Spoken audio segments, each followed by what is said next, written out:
Obrigado. Nesses dias nós temos falado sobre o profeta Daniel. E usando o livro do profeta Daniel e também falando sobre o tema muito atual, muito propício, muito contextualizado, sobrevivendo em um mundo de mudanças velozes. Um tema maior para as nossas quartas-feiras. Então, eu espero que você esteja lendo o livro de Daniel. E nós avisamos aí nos grupos para nos centrarmos hoje no capítulo 5. E eu quero falar sobre o seguinte: erros e acertos em tempos de mudanças. Pois bem, capítulo 4 de Daniel, até o capítulo 4, Daniel, o profeta, tem mais ou menos 24 anos de idade e está no reinado de Nabucodonosor.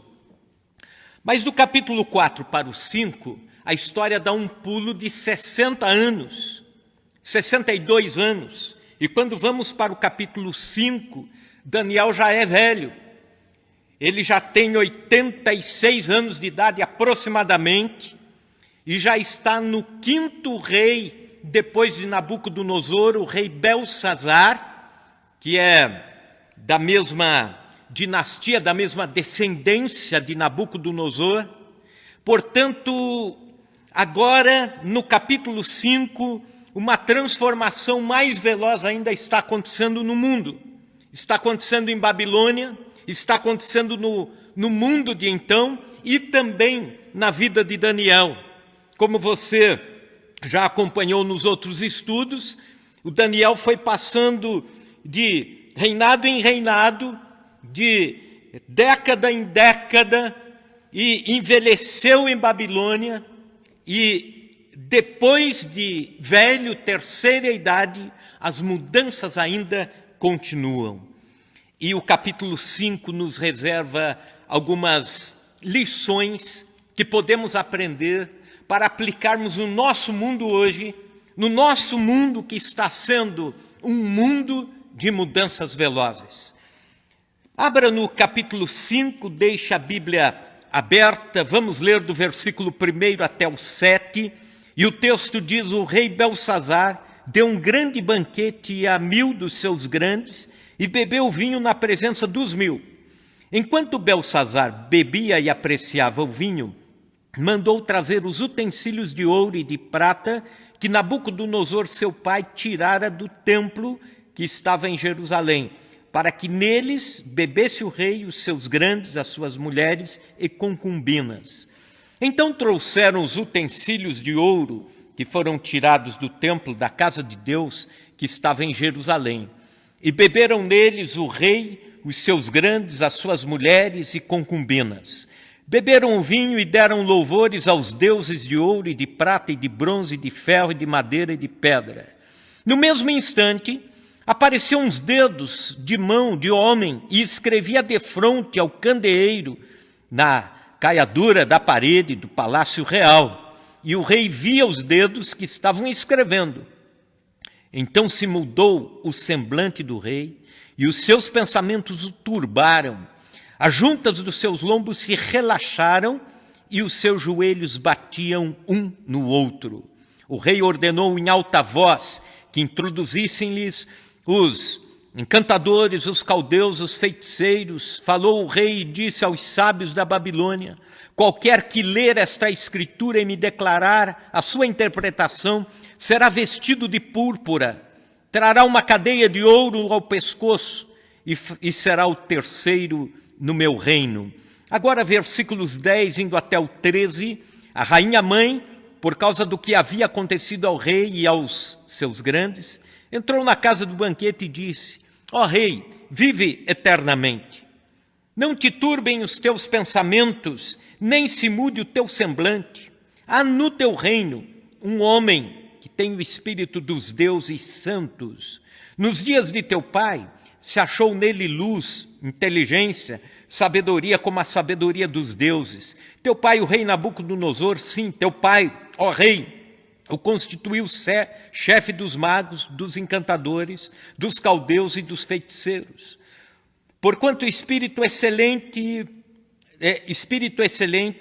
conhecimento e inteligência, interpretação de sonhos, declaração de enigmas e solução de casos difíceis se acharam neste Daniel, a quem o rei pusera o nome de Beltesazar. Chame-se, pois, a Daniel, e ele dará a interpretação. Então Daniel foi induzido à presença do rei, falou o rei e disse a Daniel: és tu aquele Daniel dos cativos de Judá, que o rei meu pai trouxe de Judá?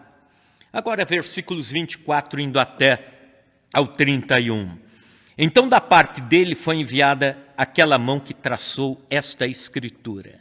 Esta, pois, é a escritura que se traçou: Mene, Mene, Tekel e Parsim. Esta é a interpretação daquilo. Mene, contou Deus o teu reino e deu cabo dele. Tekel, pesado foste na balança e achado em falta. Pérez, dividido foi o teu reino e dado aos medos e aos persas. Então mandou Belsazar que vestissem Daniel de púrpura e que lhe pusessem cadeia de ouro ao pescoço e proclamassem que passaria a ser o terceiro no governo do seu reino. Naquela mesma noite foi morto Belsazar, rei dos caldeus. E Dario, o Medo, com cerca de 62 anos, se apoderou do reino.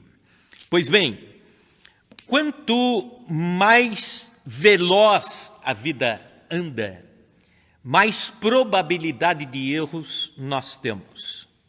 Quanto maior a velocidade da vida, a velocidade das decisões, a velocidade das escolhas, a velocidade das transformações, mais possibilidade nós temos de errar. Imagine-se dirigindo um carro potente numa rodovia a 230 km por hora, 250 km por hora. Por exemplo, na Autobahn da Alemanha. Você corre mais riscos de cometer um erro e esse erro custar caro para tantas vidas do que se estivesse andando a 30 km por hora aqui na Avenida Sampaio Vidal. A mesma analogia aplica-se à vida. O quanto mais rápido nós levamos a vida, e essa tem sido a aceleração da nossa vida, mais erros cometemos, mais risco de erros cometemos. Alguns erros, neles nós podemos aprender, em outros erros podemos consertar, acertar e seguir a vida. Alguns erros são fatais, inevitavelmente, mas nós estamos num tempo de mudanças velozes. E neste tempo de mudanças velozes da Babilônia, do reino de Babilônia, nós vemos alguns erros na vida deste rei chamado Belsazar. Para que você entenda um pouco essa história, se você ler depois ou se você já leu o capítulo 5, mas apenas um rápido pano de fundo, o rei Belsazar, descendente de Nabucodonosor, rei de Babilônia, reuniu todos os principais, os governantes, os influentes, 1000 pessoas para uma festa, com as esposas, as concubinas, e deram-se ao vinho, às bebidas e tudo mais. Quem sabe uma grande festa de arromba, quem sabe uma festa caríssima de palácio, mas de repente, nesta festa, no meio da festa, aparece uma mão misteriosa. Eu imagino o rei dizendo assim: será que eu bebi demais e estou vendo coisas? Mas não era. Era uma mão de homem, e outros viram também. Esta mão escrever 4 palavras que significavam 4 expressões. 4 palavras com um significado profundo em aramaico, na parede do palácio. E o rei, então, imediatamente se atormentou, ficou atormentado, preocupado, trêmulo. A rainha mãe, que provavelmente era a mãe de Belsazar ou a avó dele, entra e diz: nós temos aqui no reino alguém que pode discernir, que pode interpretar o que está escrito através desta mão misteriosa. É um tal de Daniel, que seu ancestral Nabucodonosor apelidou de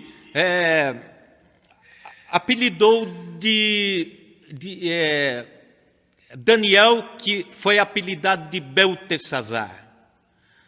Pois bem, trouxeram o Daniel, e a pergunta do rei foi: és tu o mesmo Daniel? És tu o mesmo daquela época? E ofereceu a Daniel bens, posições, e Daniel disse: os teus presentes fiquem com você, eu vou interpretar o que está escrito na parede. E ele trouxe a interpretação, e a interpretação era essa: rei, você foi pesado na balança de Deus, foi encontrado em falta, seu reino foi dividido e passou. Naquela mesma noite, um rei chamado Ciro, medo-persa, com um exército, facilmente entrou em Babilônia. E o reino de Babilônia já estava tão desgastado que os próprios babilônicos torciam e aplaudiam para que o outro rei viesse e dominasse e lhes tirasse da servidão do seu próprio rei, o Belsazar. E essa é a história do capítulo 5.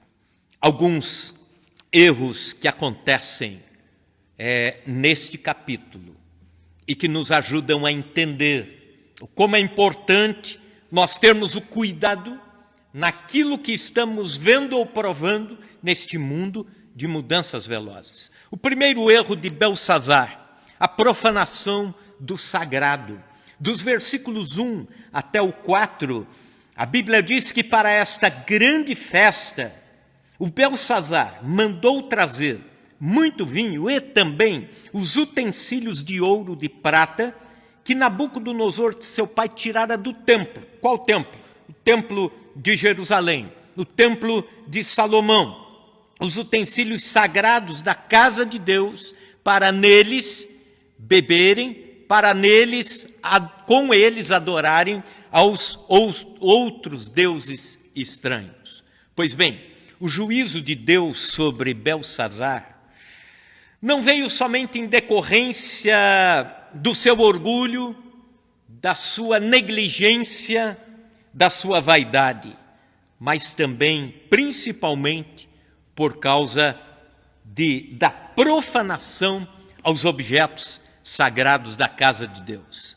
As transformações rápidas podem confundir todos nós entre o que é o comum e o que é o sagrado. O que é mais sagrado, por exemplo? Algumas perguntas, pense comigo. O que é mais sagrado nesse momento de transformações velozes? Um culto presencial ou um culto online, como estamos fazendo? A Santa Ceia aqui, na igreja, no templo, ou na igreja da sua casa, na sua mesa? O que é mais sagrado? O que é mais sagrado? Ler a Bíblia impressa no papel ou ler no celular? Vários dos irmãos baixam a Bíblia no celular e vêm e trazem, abrem no culto para acompanhar. Se você respondeu tanto faz, você acertou. Por quê? Porque são igualmente sagrados. Cultuar é sagrado, não importa onde, mas o cultuar a Deus.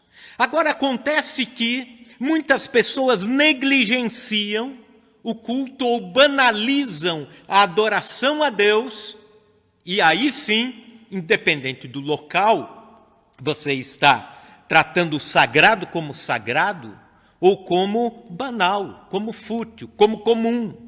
Ler a Bíblia é sagrado.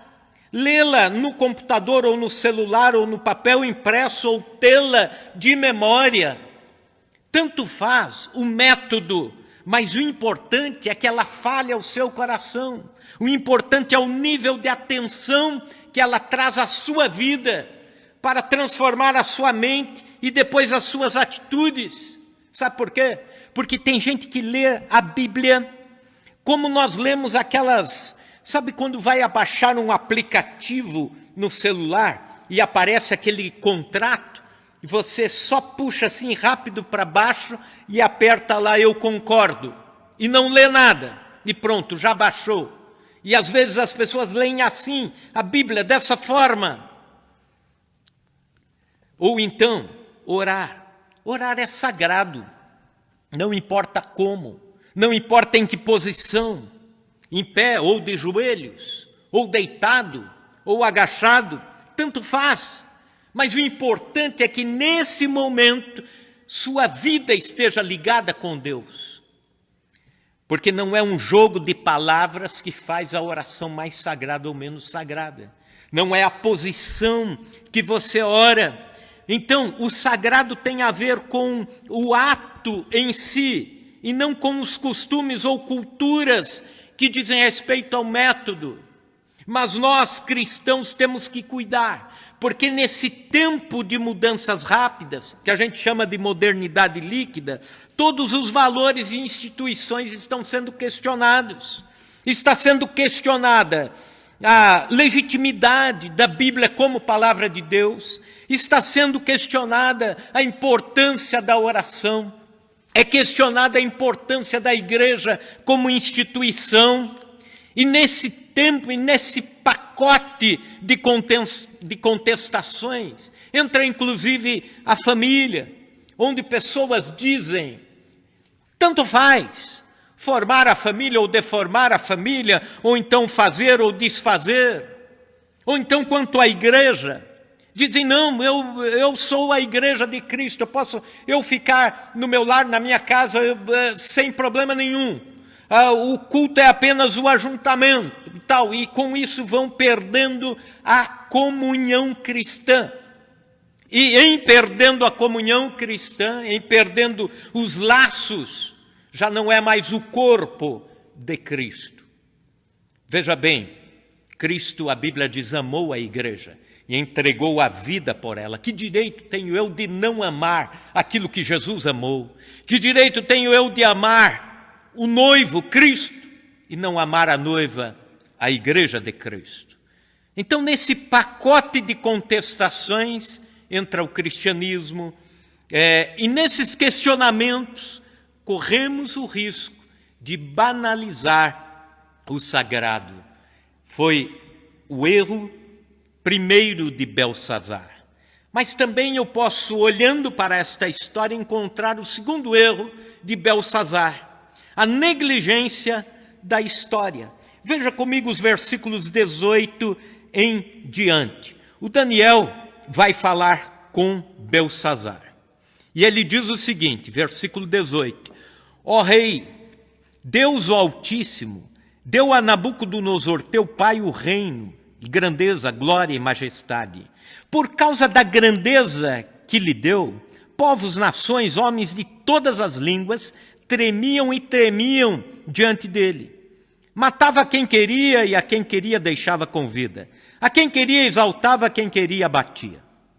Quando, porém, o seu coração se elevou, o seu espírito se tornou soberbo e arrogante, foi derribado do trono real e passou dele a sua glória. Foi expulso dentre os filhos dos homens e o seu coração foi feito semelhante ao dos animais. E a sua morada foi com os jumentos montaneses, deram-lhe a comer erva como aos bois, e do orvalho do céu foi molhado o seu corpo, até que conheceu que Deus, o Altíssimo, tem domínio sobre o reino dos homens, a quem quer constitui sobre ele. Tu, Belsazar, que és seu filho, não humilhaste o teu coração, nem sabia, ainda que sabias tudo isso, e te levantaste contra o Senhor do céu, pois foram trazidos os utensílios da casa dele perante ti, tu, os teus grandes, as tuas mulheres, as tuas concubinas, bebeste vinho neles. Além disso, deste louvores aos deuses de prata, de ouro, de bronze, de ferro, de madeira, de pedra, que não veem, que não ouvem, que não sabem, mas a Deus, cuja mão está a tua vida e todos os teus caminhos, a Ele não glorificaste. O que Daniel está fazendo aqui? Lembrando Beltsazar que ele foi negligente com a história. Daniel está advertindo, dizendo: rei, você não prestou atenção na história do teu antecessor, do teu antepassado, de 62 anos atrás, repetindo agora os mesmos erros que ele repetiu. Nabucodonosor perdeu o reino 6 décadas atrás, porque não deu glória a Deus, porque profanou o templo de Deus, porque profanou os objetos sagrados, porque se autodivinizou sobre Babilônia, envaideceu-se, e você partiu para o mesmo caminho. E da mesma forma que ele foi tirado do reino, você também vai ser tirado do reino. Se você tivesse aprendido com a história, não perderia o seu reino. A história, querido irmão, querida irmã, é uma grande professora na nossa vida, em todos os sentidos. Nós erramos menos quando olhamos para o passado e vemos os erros que outros cometeram, ou que nós mesmos cometemos no passado, e sinalizamos a nossa estrada para o futuro, sinalizamos a nossa caminhada, não deixando que aqueles erros do passado se repitam no futuro. Mas quem não se importa com a história, acaba repetindo erros dos seus pais, dos avós. Uma igreja que não se preocupa com a história acaba repetindo erros da Idade Média, por exemplo. É por isso que no seminário a gente tem uma matéria toda separada sobre história eclesiástica. E o escopo desta matéria é conhecer tudo que não deu certo na vida da igreja, na caminhada da igreja, desde o seu nascimento, para que erros não se repitam. Assim é a vida, assim são os países, as nações, assim é o nosso Brasil. Devemos conhecer a história para não repetir os erros da história. O povo judeu era muito cuidadoso com a história. Para tanto que alguns salmos, como o Salmo 136, é um salmo que conta a história dos feitos de Deus, para que ninguém esqueça o que Deus fez, para que, ao longo da vida, continue se adorando a Deus como sendo o Deus da história. São os riscos que cometemos, esquecer a história. E esse risco nós temos hoje, nesse tempo de mudanças velozes. A gente sempre se entusiasma com o novo, certo? O que é novo passa a ocupar um lugar, um espaço maior na nossa mente, nos nossos pensamentos, nas nossas sensações, na nossa admiração. Por exemplo, há 20 anos atrás, nós sabíamos muitos números de telefone de cor, de telefone, de celular, de amigos, de pessoas queridas, da igreja, da empresa e assim por diante, de parentes. Eu pergunto, que número você sabe de cor hoje, de celular ou número fixo? Talvez não saiba nem o seu, né? Por quê? Porque a agenda do celular tomou o espaço da nossa memória. Então, aquilo que ocupava a nossa memória e fazia com que aquele número nos remetesse a uma pessoa querida, hoje não existe mais esse espaço. Uma agenda já tomou esse espaço. Há 40 anos atrás, um aluno tinha que saber a tabuada. E eu lembro desse tempo porque, por causa da tabuada, a gente levava algumas repreensões, alguns castigos, né? Por não saber decor. Hoje a calculadora faz tudo, né? E esse mesmo padrão a gente acaba trazendo para a vida cristã. Por exemplo, na vida de igreja, de caminhada com Deus. Existem tantas coisas novas que entram, tantos ensinamentos novos, tantos lançamentos novos, que nós acabamos perdendo pelo caminho os nossos pilares da fé cristã, das doutrinas bíblicas. Acabamos perdendo nossos valores cristãos, perdendo a nossa história. Por exemplo, existem pessoas que se empolgam demais com uma nova amizade e se esquecem das antigas, né? Essa é uma tendência do nosso tempo, esquecermos as memórias, esquecermos a história. Neste tempo de transformações rápidas, nós corremos o risco de esquecer aquilo que é importante para sinalizar a nossa vida. Há um versículo na Bíblia, no Salmo 9, versículo 17, que é uma advertência. O verso diz: os ímpios serão lançados no inferno e todas as gentes que se esquecem de Deus. Cuidado, o esquecimento pode trazer tragédias neste tempo de mudanças rápidas. Mas há alguns acertos que estão evidentes na vida de Daniel.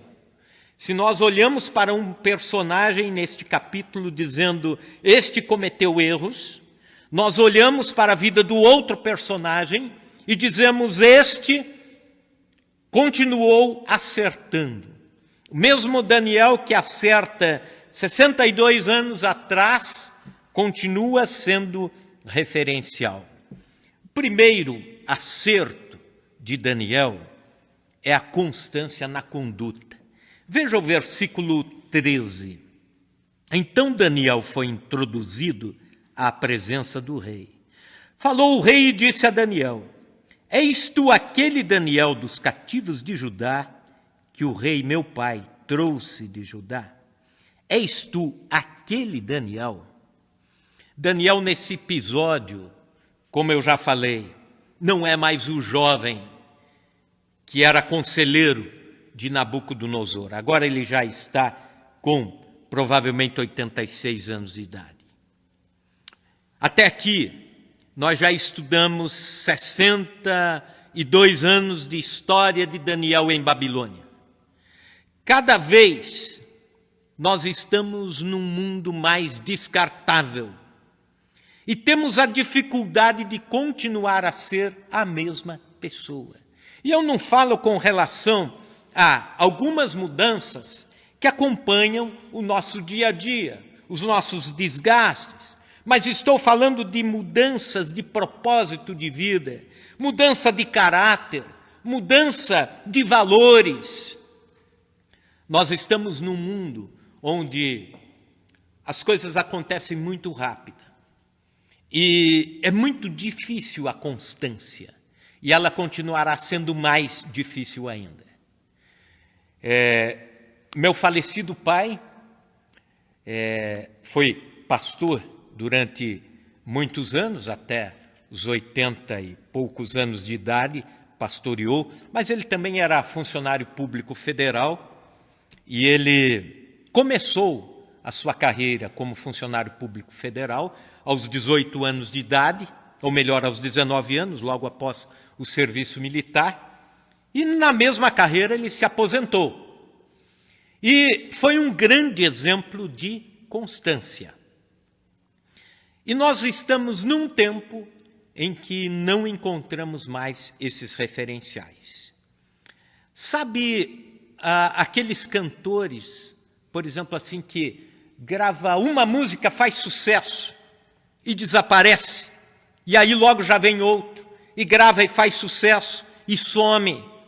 Por exemplo, aquela música Fuscão Preto, né? Se você deu risada agora, é porque você está no grupo de risco do coronavírus, né? Uma música lá da década de 70. Você lembra quem foi o compositor dessa música? O Mariel, né? E quem gravou foi um cantor chamado Almir Rogério. Agora, foi o único sucesso da vida deles. Nada mais. Sabe, tem atores que fazem um filme na vida, enriquecem e desaparecem. Sucesso imediato, que vem e vai embora. Milionários que enriquecem da noite para o dia e empobrecem do dia para a noite e desaparecem. Sabe aquela história dos 5 minutos de fama? Cada vez mais nós vamos ver isto acontecendo. E pior, no meio cristão também. Então, bem-vindo ao futuro. Esse é o futuro. A vida será assim cada vez mais. Sucesso imediato, imediatismo, mas vai se destacar quem for como Daniel. És tu o mesmo Daniel? Olha a pergunta do Belsazar. Primeiro eu quero saber se é o mesmo, se os valores estão lá, se os mesmos princípios estão lá. És tu o mesmo? E eu imagino este mundo perguntando para nós. É o mesmo? Se é o mesmo, você tem soluções para nós. Agora, se mudou com a Babilônia nas suas mudanças velozes, talvez já não tenha mais solução para um problema de hoje. Nós precisamos de constância. Um filósofo, que se pese o fato dele não ser cristão, mas ele disse uma frase que ficou marcante. O Friedrich Nietzsche, ele diz: não é a força que executou os maiores feitos da humanidade, mas a constância. Isso é válido para qualquer parte da nossa vida. Um segundo acerto de Daniel é a reputação comprovada. Ele foi constante e ele também tinha a sua reputação ilibada. Veja os versículos 11 e 12. A rainha mãe dizendo para o Belsazar: há no teu reino um homem que tem o espírito dos deuses santos. No dia de teu pai se achou nele luz, inteligência, sabedoria, como a sabedoria dos deuses. Teu pai, rei Nabucodonosor, sim, o teu pai, ó rei, constituiu o chefe dos magos, dos encantadores, dos caldeus e dos feiticeiros. Portanto, porquanto espírito excelente, conhecimento, inteligência, interpretação de sonhos, declaração de enigmas, solução de casos difíceis, se acharam nesse Daniel, a quem o teu pai pusera o nome de Beltesazar. Chame-se, pois, a Daniel, e ele dará a interpretação. Versículo 14. Agora o rei falando para Daniel: tenho ouvido dizer a teu respeito que o espírito dos deuses está em ti, e que em ti se acham luz, inteligência e excelente sabedoria. Daniel construiu um nome inesquecível na Babilônia.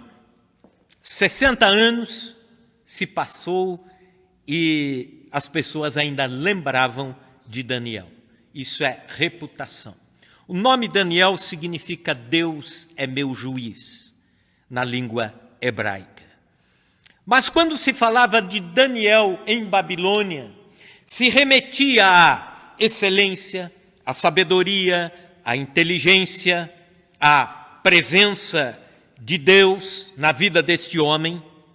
O mundo hoje se preocupa em construir fama, sucesso e fortuna. Os grandes nomes são aqueles que estão ligados a fama, sucesso e fortuna. Daniel não se preocupou com isso. Ele construiu um nome durante 62 anos, estando em Babilônia, construiu uma referência, construiu uma história, construiu um legado. A Bíblia diz em Provérbios capítulo 2, 22, versículo 1, mais vale um bom nome do que muitas riquezas. Por vezes as pessoas levam décadas para construir um nome e em 5 minutos de lapso põem a perder aquilo que demoraram décadas para construir. Reputação comprovada. Precisamos disso, porque estamos num mundo em que a reputação cada vez mais se torna menos importante, nesse contexto que eu falei, de fama, sucesso e fortuna. É mais importante você ser significante do que ser conhecido. Ou ser conhecido por aquilo que você representa como teu propósito de vida, como aquilo para o qual Deus lhe fez. Isso é reputação.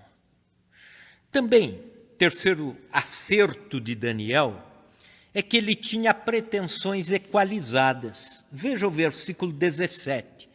O rei Belsazar diz a ele assim: se você desvendar o que está escrito e interpretar, eu te dou a terceira posição no reino, te dou ouro, te dou vestes preciosas, te dou honra se você interpretar as palavras escritas. Mene, mene, tekel, ufarsim. E Daniel responde o seguinte, versículo 17. Os teus presentes fiquem contigo, e dá os teus prêmios ao trem. Todavia, lerei ao rei a escritura e lhe farei saber a interpretação. Não havia nada de errado em Daniel aceitar os presentes do rei. Afinal, não se tratava de um suborno, afinal, não se tratava de algo desonesto. Se tratava apenas de dizer: leia, interprete, e eu vou premiar você. Mas Daniel dá uma resposta, no mínimo, intrigante. Ele diz: eu vou ler e vou interpretar, mas eu não estou interessado na honra, nem na posição que eu poderia ter, e também não nas preciosidades que eu poderia ganhar. Meu padrão de vida poderia mudar agora, daqui 5 minutos. Mas não é este o meu propósito de vida, ó rei. O propósito da minha missão aqui é maior do que a tentativa de recompensa.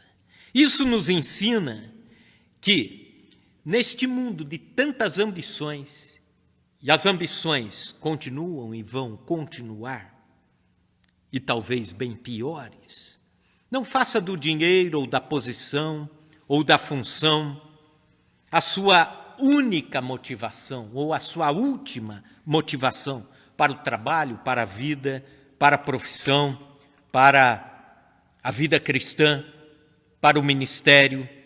Todos nós devemos entender, temos uma missão nesse contexto. E esta missão é que tem valor. O cumprimento da missão é que tem o valor. O prêmio é poder chegar até Deus um dia e dizer: combati o bom combate, acabei a carreira e guardei a fé. Só me resta agora receber a coroa que me está preparada. Este é o prêmio. É o chegar um dia de consciência em paz com a missão, com o propósito de vida. E neste tempo em que vivemos, somos tentados constantemente a desvirtuar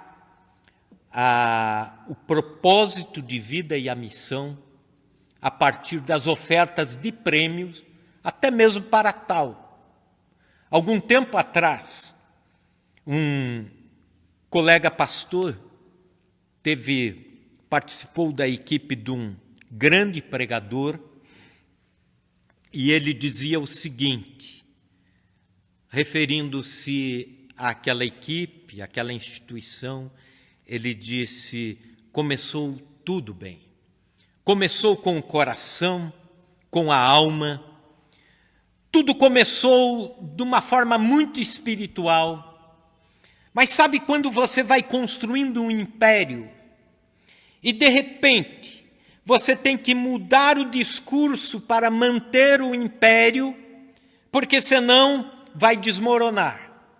E aí você precisa abrir mão de alguns valores para manter um grande império gospel funcionando. E neste momento eu lembrei de Daniel.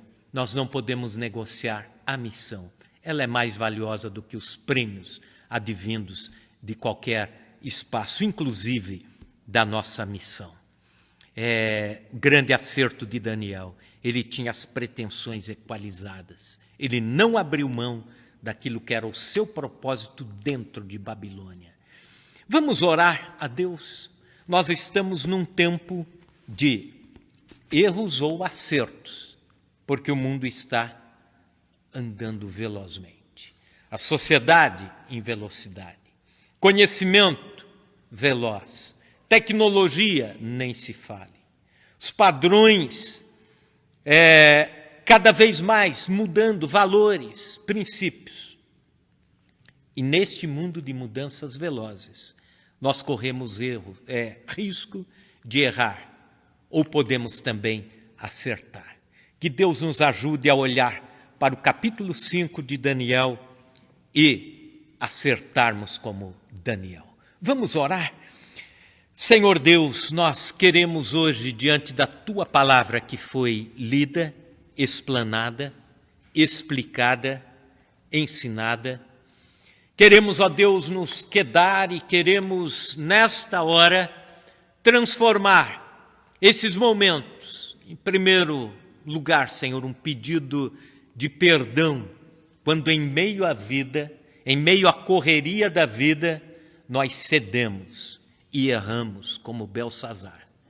Mas nos ajuda, Senhor, a mesmo na velocidade dos acontecimentos da vida, nós acertarmos como Daniel. Ajuda-nos a isso. Ó Deus, nós colocamos a nossa vida na Tua presença. Colocamos a nossa vida no Teu altar. Pedimos, ó Deus, que o Senhor nos abençoe, o Senhor nos dê graça, para, neste tempo, sermos verdadeiros Daniéis. Em nome de Jesus.